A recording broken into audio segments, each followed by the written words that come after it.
folks, thanks for joining me for this wool processing class.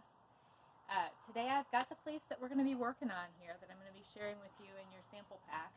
I acquired this fleece specifically for the purpose of demoing it for this class from a gentleman down the road from me who has Jacob sheep, and this particular sheep's name is Persia. So I've got the fleece laid out here roughly from head to tail on these tables. And just wanted to give you a brief intro. We're going to go through kind of the first stage of evaluating the fleece and doing a little bit of skirting and deciding what parts of it go on to the next stage, which will be washing. So pick you up and move you in here real quick for a closer look. So right off the bat, we can tell that around the neck here we've got generally shorter fibers and a very tight crimp, which is typical of kind of the neck and chest area on the sheep.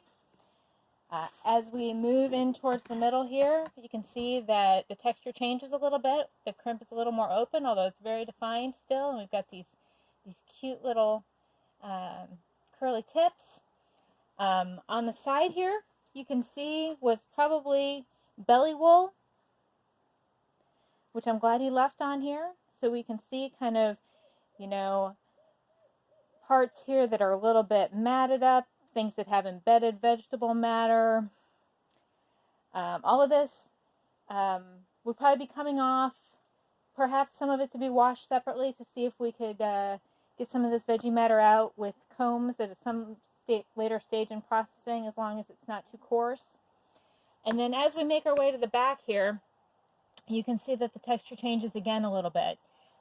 We've got a little bit less defined crimp. We've got some obvious hairiness here towards the haunches and the tail itself is kind of dirty and coarse. So this will probably go. The rest of the hind end might get separated out to be washed and processed separately so that it doesn't lend its coarseness to the overall effect of the rest of the wool in this fleece. Other things we're going to skirt out probably are things maybe with dirty tips or like this that are pretty short.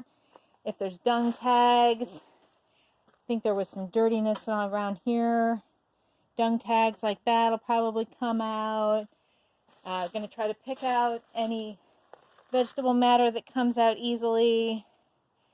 And then also we're going to flip it over and we're going to try to pull out things like these short bits that are a result of a second pass with the shears, because we don't want those to become little lumpy bits in our carded wool that cause holdups when you're spinning and make little lumpages in your yarn. Oh, there's good tiny little dung tags. Good example.